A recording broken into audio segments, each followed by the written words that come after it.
Late one autumn, near the end of the 18th century, a young man, barely out of his teens, trekked westward across the Alleghenies in a pair of snowshoes hastily constructed of beech saplings. Among his scant belongings was a sack of apple seeds, gathered from the refuse of a cider mill in the Wyoming Valley of northeastern Pennsylvania. The following spring, John Chapman, better known today as Johnny Appleseed, would hike up Broken Straw Creek, where he would plant the first of his famous apple tree nurseries. You may have in mind a man dressed in a coffee sack with a tin pot for a hat, a gentle soul without home, hearth, or possession, save for his faith in God and the seeds he scattered across the frontier like a Dionysian Santa Claus. By all accounts, Chapman was an unusually meek man with no shortage of peculiarities.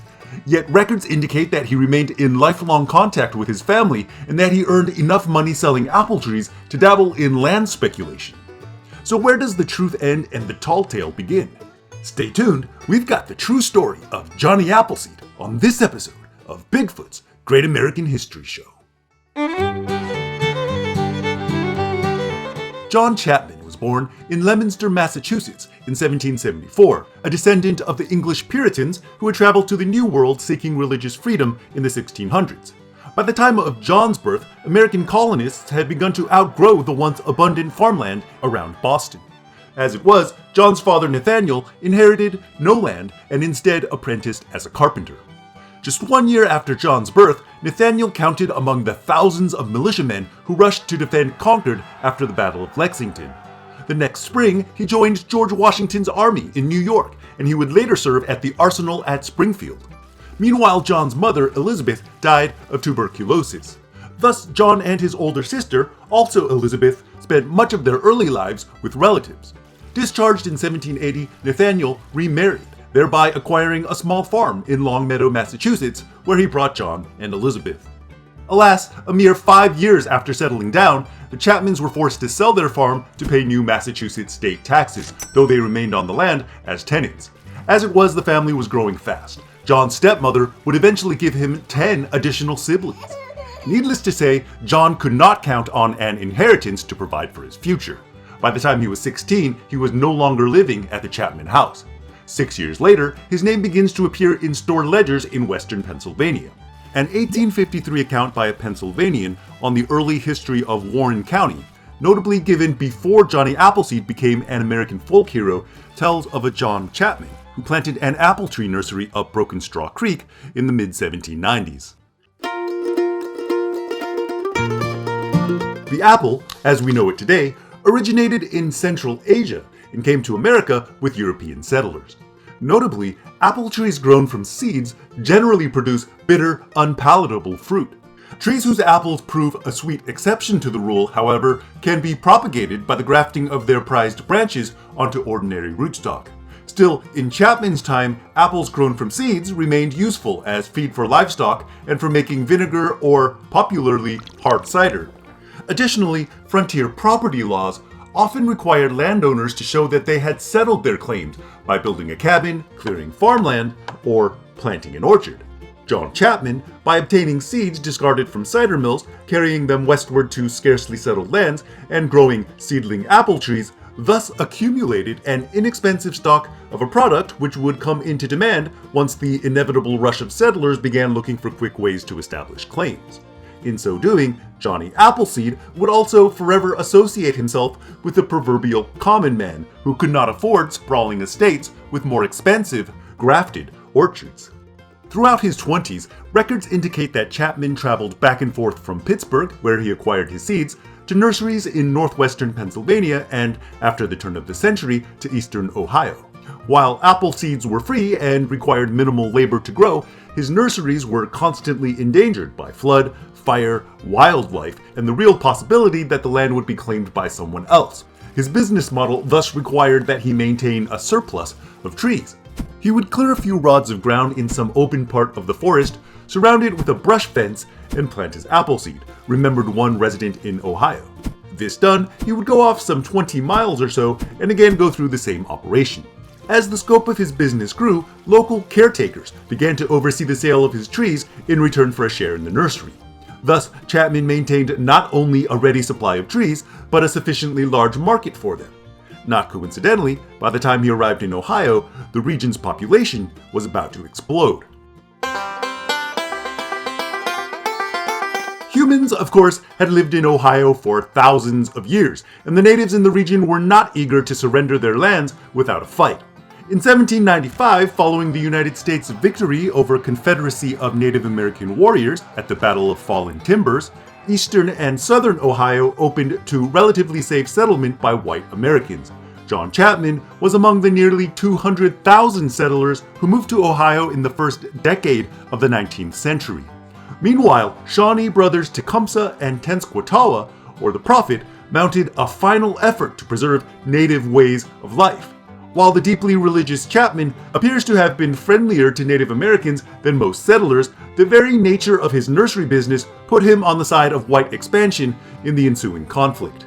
One famous story has him running barefoot through the countryside, warning settlers of a raid by Tecumseh's Confederacy during the War of 1812.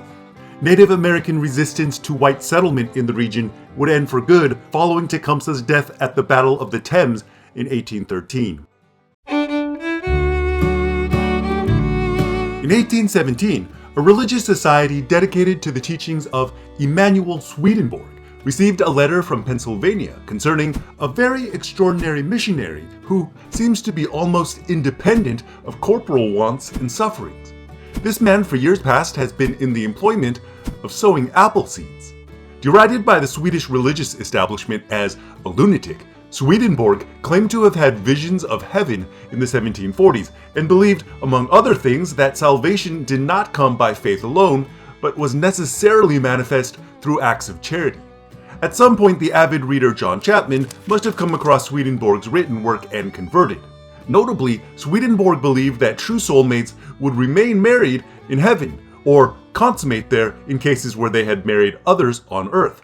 For Chapman, an idealist and lifelong bachelor whose parents' marriage had ended prematurely with the death of his mother, perhaps it follows that this would be deeply appealing. Whatever the case, he was certainly devoted to acts of charity and distributed Swedenborgian tracts for the rest of his life. While John Chapman also performed non-apple related work, by his 30s, the nursery business had become his primary occupation. In 1809, he purchased land for the first time in the fledgling village of Mount Vernon, Ohio, likely to protect claims on nurseries. By the economic boom following the War of 1812, he had saved enough to purchase 4 plots of land in Ohio, not for nurseries, nor to settle down, but apparently for the plot's value as investments. The loss of 3 of these plots after the Panic of 1819 evidently cured him of his speculating Jones. Notably, the Panic of 1837 did not appear to affect the notoriously frugal John Chapman at all. As settlers flooded into the Old Northwest, it became increasingly impractical to grow trees on squatted land. Yet, even as Chapman famously lowered prices or donated trees outright to poor farmers, he managed to continue purchasing property for his nurseries, first in Ohio and later in Indiana. By the time of his death near Fort Wayne in 1845, his estate included some 1,200 acres of apple trees. Meanwhile, in the 1820s, local stories about an eccentric, wandering apple tree peddler, informally known as John Appleseed, began to emerge. The commonalities in these and later stories are hard to ignore. According to one, once, when Chapman realized mosquitoes were flying into his campfire, he put out the flames and slept in the cold rather than harm other living creatures. Many said he was a vegetarian and never carried a rifle, though store ledgers in Pennsylvania confirmed that in his youth at least, he purchased salt pork and gunpowder. One man claimed that Chapman was, quote, known to give for benevolent purposes $5, $10, $15, and even $50. He generally had money. Even so, Chapman did not indulge in material comfort. He was frequently described sleeping on hard floors, walking barefoot, and dressed in all manner of cast-off clothing, including, famously, a tin pot for a hat. While it may be difficult to believe some of these more outlandish details, his meekness, generosity, and frugality appear to be the real deal. On the other hand, John Chapman was not a man with no attachments, as later tales tended to portray him. A broken straw store ledger reveals that by 1798, he had brought his oldest half-brother Nathaniel Jr. with him to Pennsylvania. In 1804, his parents moved to Marietta, Ohio, south of Chapman's primary area of operations at the time. and he made regular trips to visit them for the rest of his life. In December of that year, he wrote a bill of exchange promising to repay Nathaniel Jr. $100 in land or apple trees, evidently out of a desire to help with his family's moving costs. A second bill for the same amount was made to the children of his older sister Elizabeth. Likewise, later in life he invited his half-sister Persis and her struggling family to live on property he owned in Indiana. His final visit to the Marietta area came as late as 1842 when he stayed with Nathaniel Jr., who, like several of his siblings, had become a landowner in his own right. At the time of Chapman's death, Johnny Appleseed remained little more than a collection of local stories about an eccentric apple tree grower, though his reputation did merit a little extra ink for his obituary. Only a few years earlier, William Henry Harrison had won the presidency, promoting himself as the log cabin and hard cider candidate. Chapman, whose life's work evoked both that same frontier nostalgia and the piety and simplicity of the growing evangelical middle class, would soon be elevated to the office of American legend. In the decades after Chapman's death, author Rosella Rice, who had known Chapman as a girl in Ohio, collected and shared memories of him in early Ohio County histories. In 1871, W.D. Haley introduced Johnny Appleseed to a national audience with an article in Harper's Monthly magazine. Appleseed John, a popular and highly idealized children's poem by Lydia Maria Child, followed 10 years later. By the time Disney released an animated short about him in 1948, Johnny Appleseed had duly entered the pantheon of American folk heroes alongside Davy Crockett, John Henry, and Paul Bunyan. I hope you enjoyed this video. If you did, do me a favor, like, subscribe, and tap that notification bell. And if you're interested in learning more about frontier legends, check out this video on Daniel Boone. Until next time, this is Bigfoot saying so long, and save me a seat at your next campfire.